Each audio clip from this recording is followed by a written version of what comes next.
अगर ईश्वर तुम्हें ज़्यादा प्रतीक्षा करवा रहे हैं, हो सकता है जितना तुमने मांगा उससे ज़्यादा देने वाला। इस संसार में मनुष्य किसी भी रूप में बड़ा नहीं होता, बल्कि मनुष्य के पीछे जो ताकत खड़ी होती है वो ज़्यादा बड़ी होती है। सदैव संदेह करने वाले व्यक्ति के लिए प्रसन्नता ना इस लोक में है और ना ही कहीं और। अगर आप जीवन में असफल होते हैं तो आपको दोबारा प्रयास करने से कभी नहीं घबराना चाहिए, क्योंकि जब आप दोबारा प्रयास करते हैं तो आपकी शुरुआत शून्य से नहीं बल्कि आपके अनुभव से होती है। मनुष्य अपने विश्वास से निर्मित होता है। जैसा वो विश्वास करता है वैसा वो बन जाता है। श्री कृष्ण कभी भी हमारा हाल नहीं पूछते, पर वो हमारी सब खबर रखते हैं। श्री कृष्ण अपने सच्चे भक्तों पे हर घड़ी नज़र रखते हैं। इस पूरे ब्रह्मांड में ऐसी कोई ताकत नहीं जो इंसान की इच्छाओं की पूर्ति कर सके, क्योंकि इंसान की इच्छाएं एक समुद्र के समान होती है जिसे कभी भी भरा नहीं जा सकता। इंसान का मुश्किल वक्त उसके लिए एक दर्पण की तरह होता है जो हमारी क्षमताओं का दर्शन हमें करवाता है। ईश्वर ने हमारे भाग्य में जो लिखा है उसे हम में से कोई नहीं छीन सकता, लेकिन अगर हमें अपने ईश्वर पर सच्चा भरोसा है तो हमें वो भी मिल सकता है जो हमारे भाग्य में नहीं लिखा होता। बहुत खूबसूरत है मेरे ख्यालों की दुनिया, बस कृष्ण से शुरू और कृष्ण पर ही ख़त्म होती है। जो दूसरों की तकलीफ़ों को महज समझते हैं, जिनमें दया है, दिल से अच्छे हैं, उन्हें दोबारा जन्म लेना नहीं पड़ता। यदि कोई व्यक्ति प्रेम से, भक्ति से पुष्प, फल, जल भी मुझ पर चढ़ा दे तो उसी भाव से उसे स्वीकार करता हूँ। वह मेरा प्रिय भक्त होता है। बुरे कर्म करने नहीं पड़ते, हो जाते हैं, और अच्छे कर्म होते नहीं, करने पड़ते हैं। आत्मा ना तो जन्म लेती है, ना कभी मरती है, और ना ही इसे कभी जलाया जा सकता है, ना ही पानी से गीला किया जा सकता है। आत्मा अमर और अविनाशी है। प्रेम और आस्था दोनों पर किसी का जोर नहीं। ये मन जहाँ लग जाए वहीं ईश्वर नजर आता है। श्री कृष्ण कहते हैं कि अंतकाल में जो मनुष्य मेरा स्मरण करते हुए देह त्याग करता है वह मेरी शरण में आता है। इसलिए मनुष्य को चाहिए कि अंतकाल में मेरा चिंतन करे। प्रहलाद जैसा विश्वास हो, भीलनी जैसी आस हो, द्रौपदी जैसी पुकार हो, मीरा जैसा इंतज़ार हो, तो कृष्ण को आना ही पड़ता है। तुमने यदि किसी वस्तु की इच्छा की, यदि वह कृष्ण के अनुकूल नहीं है तो उस कार्य में सफलता नहीं मिलेगी। वह जो सभी इच्छाएं त्याग देता है, मैं और मेरा की लालसा तथा भावना से मुक्त हो जाता है, उसे शांति प्राप्त होती है। जो व्यक्ति अपने मन को काबू में नहीं रख सकता, उसके लिए उसका मन ही शत्रु के समान काम करता है। व्यक्ति जो चाहे बन सकता है यदि विश्वास के साथ इच्छा वाली वस्तु पर वो लगातार चिंता करे। राधा राधा जपने से हो जाएगा तेरा उद्धार, क्योंकि ये वही नाम है जिससे कृष्ण को है प्यार। जीवन में समय चाहे जैसा भी हो, परिवार के साथ रहो। सुख हो तो बढ़ जाता है और दुख हो तो बढ़ जाता है। परेशानी में कोई सलाह मांगने आए तो सलाह के साथ अपना साथ भी देना, क्योंकि सलाह गलत हो सकती है लेकिन साथ नहीं। जो अपने मन पर नियंत्रण नहीं रख सकता वह स्वयं का शैनी शत्रु बन जाता है। जब आप प्रभु के साथ जुड़ जाओ तो आपकी परीक्षा आरंभ हो जाएगी। कुछ लोग इससे दुख समझते हैं तो कुछ लोग प्रभु की कृपा। जीवन में आधे दुख इस कारण जन्म लेते हैं क्योंकि हमारी आशाएं बड़ी होती है। इन आशाओं का त्याग करके देखो, जीवन में सुख ही सुख है।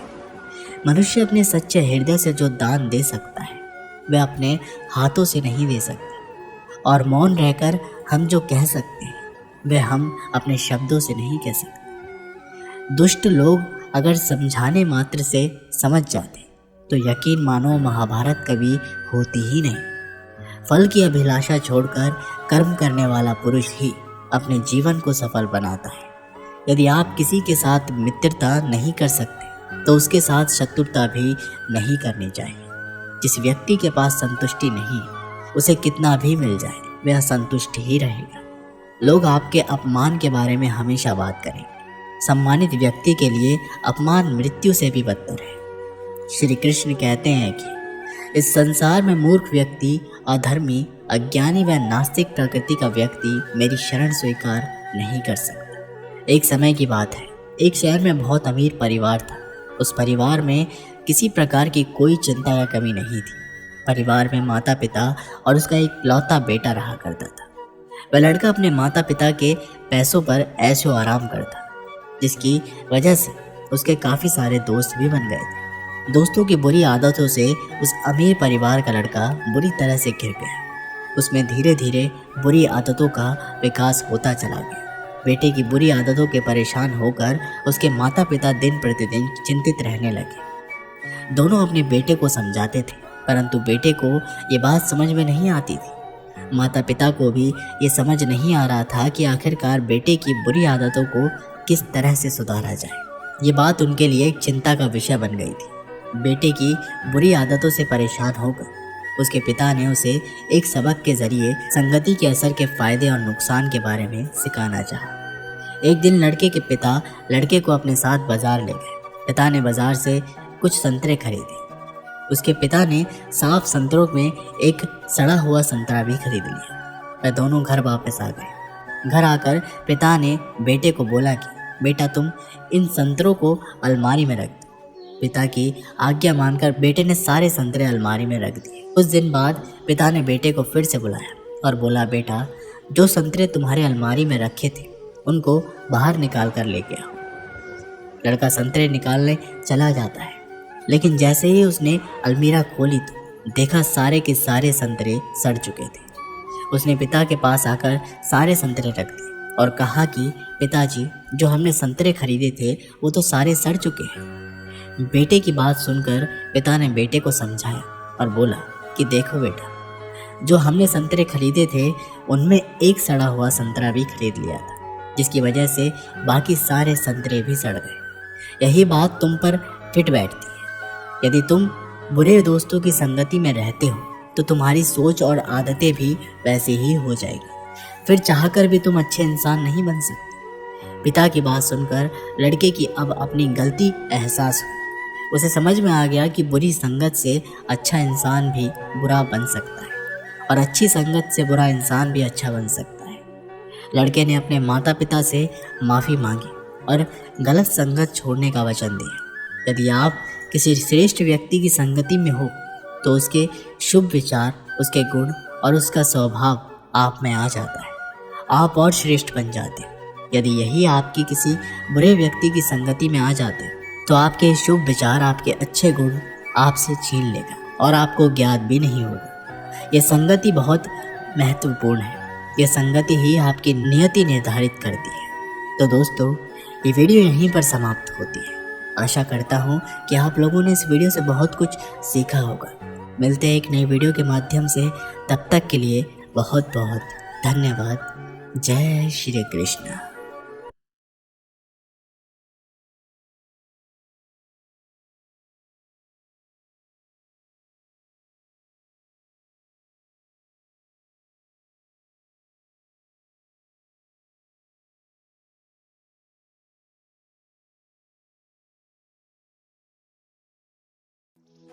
श्री कृष्ण ने कहा, मैं तो सबकी सुनता हूं, पर मेरी कौन सुनता है।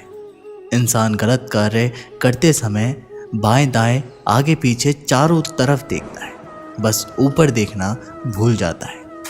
आपके साथ अब तक जो हुआ अच्छे के लिए हो, आगे जो होगा अच्छे के लिए ही होगा। जो हो रहा है वो भी अच्छे के लिए ही हो रहा है। इसलिए हमेशा वर्तमान में जियो, भविष्य की चिंता मत करो। श्याम की बंसी जब भी बजी है, राधा के मन में प्रीत जगी है। तू करता वही है जो तू चाहता है, होता वही है जो मैं चाहता हूँ। तो तू कर वही जो मैं चाहता हूँ, फिर होगा वही जो तू चाहता है। प्रेम पूरा हो तो श्री राम जैसा हो, और अधूरा हो तो राधे श्याम जैसा हो। उससे मत डरो जो वास्तविक नहीं है, ना कभी था ना कभी होगा।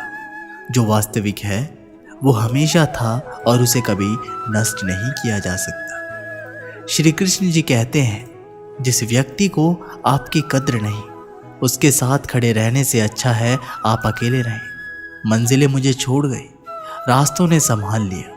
जा जिंदगी तेरी ज़रूरत नहीं, श्री कृष्ण ने मुझे संभाल लिया। संबंध उसी आत्मा से जुड़ता है जिसका हमसे पिछले जन्मों का रिश्ता होता है, वरना दुनिया के इस भीड़ में कौन किसको जानता है। श्री कृष्ण ने राधा जी से पूछा, ऐसी एक जगह बताओ जहां मैं नहीं हूं। राधा ने मुस्कुरा के कहा, बस मेरी नसीब में। अहंकार करने पर इंसान की प्रतिष्ठा, वंश, वैभव तीनों ही चले जाते हैं। विश्वास ना हो, रावण, कौरव और कंस का अंत देख लो। प्यार और तकदीर कभी साथ नहीं चलते, क्योंकि जो तकदीर में होते हैं उनसे कभी प्यार नहीं होता, और जिससे हमें प्यार हो जाता है वह कभी तकदीर में नहीं होते। श्री कृष्ण कहते हैं, मनुष्य को जीवन में श्रेष्ठ बनने का प्रयास अवश्य ही करना चाहिए, परंतु जीवन में हमेशा उत्तम ही रहना चाहिए। श्री कृष्ण कहते हैं, जैसे मेरे प्राणी अपने पुराने कपड़े उतार कर फेंक देता है, नए को धारण करता है, उसी प्रकार यह आत्मा पुराने शरीर से त्याग करके नया शरीर प्राप्त करती है। मैं सभी प्राणियों को समान रूप से देखता हूँ, ना कोई मुझे कम प्रिय है ना अधिक, लेकिन जो मेरी प्रेम पूर्वक आराधना करते हैं वो मेरे भीतर रहते हैं और मैं उनके जीवन में आता हूँ। मनुष्य कितना भी गोरा क्यों ना हो, परंतु उसकी परछाई सदैव काली होती है। मैं श्रेष्ठ हूँ, यह आत्मविश्वास है, लेकिन सिर्फ मैं ही श्रेष्ठ हूँ, यह अहंकार है। राधा ने श्री कृष्ण से पूछा, प्यार का असली मतलब क्या होता है कृष्ण? श्री कृष्ण ने हंसकर कहा, जहाँ मतलब होता है वहाँ प्यार ही कहाँ होता है राधे। श्री कृष्ण कहते हैं कि मेरे भी कई जन्म हो चुके हैं, तुम्हारे भी कई जन्म हो चुके हैं, ना तो ये मेरा आखिरी जन्म है और ना ही ये तुम्हारा आखिरी जन्म है। प्रेम एक ऐसा अनुभव है, मनुष्य को कभी परास्त नहीं होने देता, और घृणा एक ऐसा अनुभव है जो मनुष्य को कभी जीतने नहीं देता। हद से ज़्यादा सीधा साधा होना भी ठीक नहीं, क्योंकि जंगल में सबसे पहले सीधे पेड़ों को ही काटा जाता है। यदि प्रेम का मतलब सिर्फ पा लेना होता तो हर हृदय में राधा कृष्ण का नाम नहीं होता। अच्छी किस्मत के लोग थोड़ा भी बुरा होने पर भगवान को कोसते हैं, और बुरी किस्मत के लोग थोड़ा भी अच्छा होने पर भगवान को स्मरण और धन्यवाद करते हैं। स्वार्थ से रिश्ते बनाने की कितनी भी कोशिश कर लो, वो कभी नहीं बनते, और प्रेम से बने रिश्तों को कितना भी तोड़ने की कोशिश करो, वो कभी नहीं टूटते। क्या सदा मौन रहना उचित है? नहीं। इतिहास साक्षी है, संसार में अधिक विविधताएं इसलिए आई है क्योंकि समय पड़ने पर मनुष्य उसका विरोध नहीं कर पाया। मान अपमान, लाभ हानि, खुशी हो जाना या दुखी हो जाना, ये सब मन की शरारतें हैं। ये सच बात है कि भूल करके इंसान कुछ सीखता है, परंतु उसका मतलब ये नहीं कि वह जीवन भर भूल करता रहे और कहे कि हम तो सीख रहे हैं। पूरी दुनिया जीती जा सकती है संस्कार से, और जीता हुआ आदमी भी हार जाता है अहंकार से। अच्छा इंसान बनने के लिए उतना ही प्रयास कीजिए जितना सुंदर दिखने के लिए करते हैं। सत्य को अपमान वही व्यक्ति मानता है जिसे असत्य से कोई लाभ हो। निंदा से घबराकर कभी अपने लक्ष्य को ना छोड़ें, क्योंकि सफलता मिलते ही निंदा राय में बदल जाती है। बुरा वक्त कभी बताकर नहीं आता, लेकिन सिखाकर बहुत कुछ चला जाता है। फर्क सिर्फ आपकी सोच का है, वरना जिंदगी में समस्याएं कमजोर करने के लिए नहीं, मजबूत बनाने के लिए आती है। अगर मार्गदर्शन सही मिले तो एक छोटा सा दीपक भी किसी सूरज से कम नहीं। जिस इंसान को हार और जीत से कोई फर्क नहीं पड़ता, वो दूसरों की जीत में भी खुश रहता है। धन और बल जीवन के फल है, लेकिन परिवार और मित्र जीवन की जड़ है। जीवन में ऊंचाइयों पर वे ही लोग पहुंचते हैं जो प्रतिशोध की जगह परिवर्तन की सोच रखते हैं। प्रेम यदि पक्का हो तो विवाद चाहे कितना भी गहरा हो, संबंध शेष रह ही जाता है। हर किसी के अंदर अपनी ताकत और अपनी कमजोरी होती है। मछली जंगल में नहीं दौड़ सकती और शेर पानी में राजा नहीं बन सकता। इसलिए अहमियत सभी को देनी चाहिए। जिंदगी में दो लोगों का होना बहुत ज़रूरी है। एक कृष्ण जो ना लड़े फिर भी जीत पक्की कर दे, दूसरा कर्ण जो हार सामने हो फिर भी साथ ना छोड़े। जो एक गुनाह माफ ना करे वो है न्यायाधीश, जिसकी शरण में जाने से हजारों गुनाह माफ कर दे वो है श्री कृष्ण। अच्छे लोगों की कृष्ण परीक्षा बहुत लेता है परंतु साथ नहीं छोड़ता, और बुरे लोगों को कृष्ण बहुत कुछ देता है परंतु साथ नहीं देता। भरोसा अगर खुद पर रखो तो ताकत बन जाती है और दूसरों पर रखो तो कमजोरी बन जाती है। आप कब सही थे इसे कोई याद नहीं रखता, लेकिन तुम कब गलत थे इसे सब लोग याद रखते हैं। श्री कृष्ण कहते हैं कि जन्म लेने वाले के लिए मृत्यु उतनी ही निश्चित है जितनी कि मृत होने वाले के लिए जन्म लेना। इसलिए जो अपरिहार्य है उस पर शोक मत करो। खाली हाथ आए खाली हाथ वापस चले जाओ। आज तुम्हारा है कल किसी और का था, परसों किसी और का होगा। तुम जिसे अपना समझकर मगन हो रहे हो, बस यही प्रसन्नता तुम्हारे दुखों का कारण है। मनुष्य का जीवन केवल उसके कर्मों पर चलता है। जैसा कर्म होता है वैसा उसका जीवन होता है। अगर कोई मनुष्य हमारे साथ बुरा कर रहा है तो उसे करने दो, ये उसका कर्म है और समय उसके कर्म का फल उसे ज़रूर देगा। लेकिन हमें कभी भी किसी के साथ बुरा नहीं करना चाहिए, क्योंकि यही हमारा धर्म है। जिंदगी में सदैव अवसरों का आनंद लेना चाहिए, लेकिन किसी के भरोसे को तोड़कर नहीं। जो मन को नियंत्रित नहीं करते उनके लिए वह शत्रु के समान कार्य करता है। अगर व्यक्ति शिक्षा से पहले संस्कार, व्यापार से पहले व्यवहार और भगवान से पहले माता पिता को पहचान ले तो जिंदगी में कभी कोई कठिनाइयां नहीं आएगी। बंधन रिश्तों का नहीं एहसासों का होता है। जहां एहसास खत्म वहां रिश्ता खत्म। मेरे रोने पर मेरे आंसू कृष्ण जी पहुंच देते हैं। दिखते तो नहीं पर मुझे पता है वो मेरे संग बैठकर रो देते हैं। अगर ईश्वर तुम्हें ज्यादा प्रतीक्षा करवा रहे हैं, हो सकता है जितना तुमने मांगा उससे ज्यादा देने वाला हो। इस संसार में मनुष्य किसी भी रूप में बड़ा नहीं होता, बल्कि मनुष्य के पीछे जो ताकत खड़ी होती है वो ज्यादा बड़ी होती है। सदैव संदेह करने वाले व्यक्ति के लिए प्रसन्नता ना इस लोक में है और ना ही कहीं और। अगर आप जीवन में असफल होते हैं तो आपको दोबारा प्रयास करने से कभी नहीं घबराना चाहिए, क्योंकि जब आप दोबारा प्रयास करते हैं तो आपकी शुरुआत शून्य से नहीं बल्कि आपके अनुभव से होती है।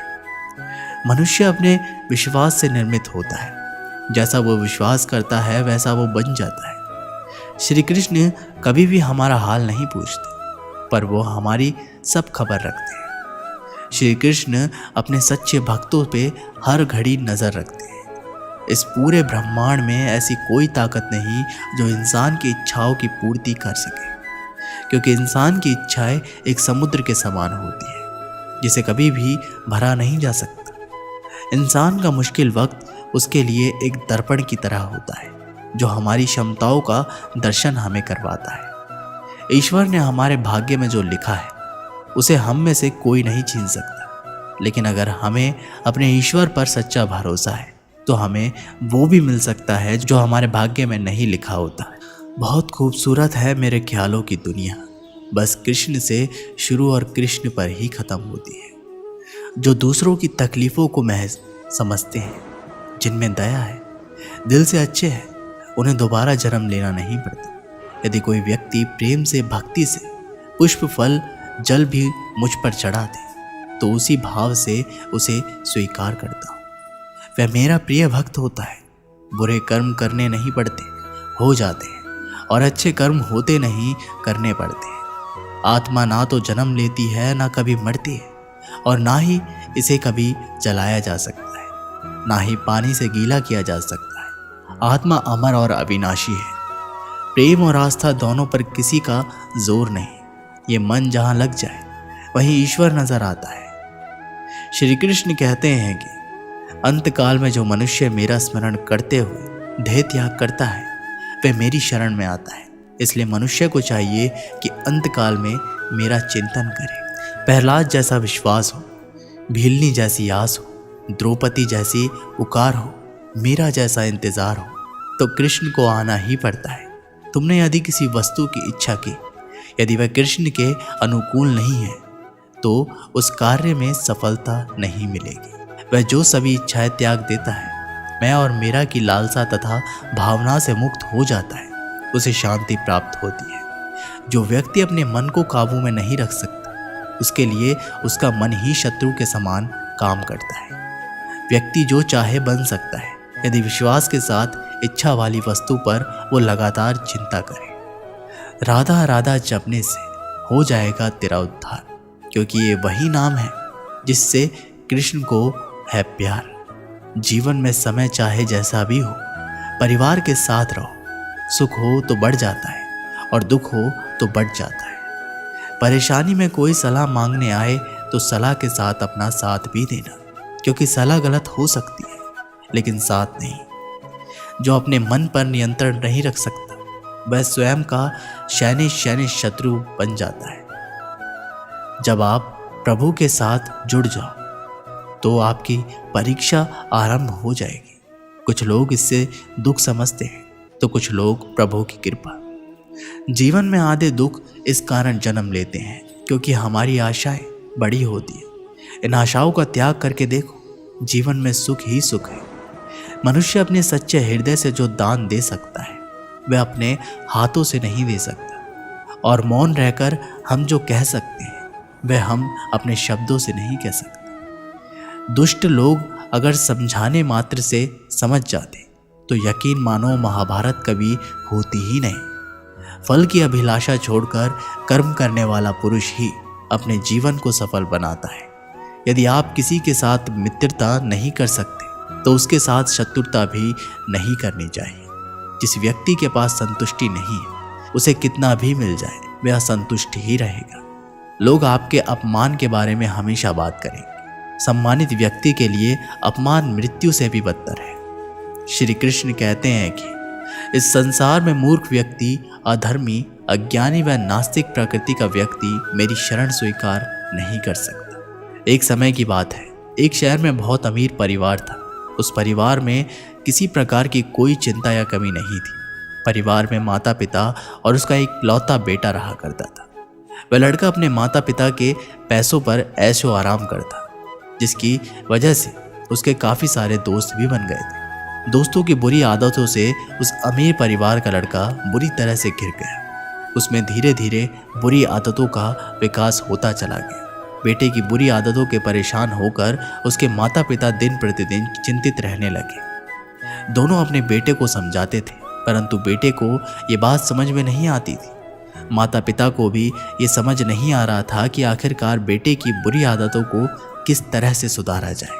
ये बात उनके लिए एक चिंता का विषय बन गई थी। बेटे की बुरी आदतों से परेशान होकर उसके पिता ने उसे एक सबक के जरिए संगति के असर के फायदे और नुकसान के बारे में सिखाना चाहा। एक दिन लड़के के पिता लड़के को अपने साथ बाजार ले गए। पिता ने बाजार से कुछ संतरे खरीदे। उसके पिता ने साफ संतरों में एक सड़ा हुआ संतरा भी खरीद लिया। वह दोनों घर वापस आ गए। घर आकर पिता ने बेटे को बोला कि बेटा, तुम इन संतरों को अलमारी में रख दो। पिता की आज्ञा मानकर बेटे ने सारे संतरे अलमारी में रख दिए। कुछ दिन बाद पिता ने बेटे को फिर से बुलाया और बोला, बेटा, जो संतरे तुम्हारे अलमारी में रखे थे उनको बाहर निकाल कर लेके आओ। लड़का संतरे निकालने चला जाता है, लेकिन जैसे ही उसने अलमीरा खोली तो देखा सारे के सारे संतरे सड़ चुके थे। उसने पिता के पास आकर सारे संतरे रख दिए और कहा कि पिताजी, जो हमने संतरे खरीदे थे वो तो सारे सड़ चुके हैं। बेटे की बात सुनकर पिता ने बेटे को समझाया और बोला कि देखो बेटा, जो हमने संतरे खरीदे थे उनमें एक सड़ा हुआ संतरा भी खरीद लिया था, जिसकी वजह से बाकी सारे संतरे भी सड़ गए। यही बात तुम पर फिट बैठती है। यदि तुम बुरे दोस्तों की संगति में रहते हो तो तुम्हारी सोच और आदतें भी वैसी ही हो जाएगी। फिर चाहकर भी तुम अच्छे इंसान नहीं बन सकते। पिता की बात सुनकर लड़के की अब अपनी गलती एहसास हुई। उसे समझ में आ गया कि बुरी संगत से अच्छा इंसान भी बुरा बन सकता है और अच्छी संगत से बुरा इंसान भी अच्छा बन सकता है। लड़के ने अपने माता पिता से माफ़ी मांगी और गलत संगत छोड़ने का वचन दिया। यदि आप किसी श्रेष्ठ व्यक्ति की संगति में हो तो उसके शुभ विचार, उसके गुण और उसका स्वभाव आप में आ जाता है। आप और श्रेष्ठ बन जाते हो। यदि यही आपकी किसी बुरे व्यक्ति की संगति में आ जाते हो तो आपके शुभ विचार, आपके अच्छे गुण आपसे छीन लेगा और आपको ज्ञात भी नहीं होगा। यह संगति बहुत महत्वपूर्ण है। यह संगति ही आपकी नियति निर्धारित करती है। तो दोस्तों, ये वीडियो यहीं पर समाप्त होती है।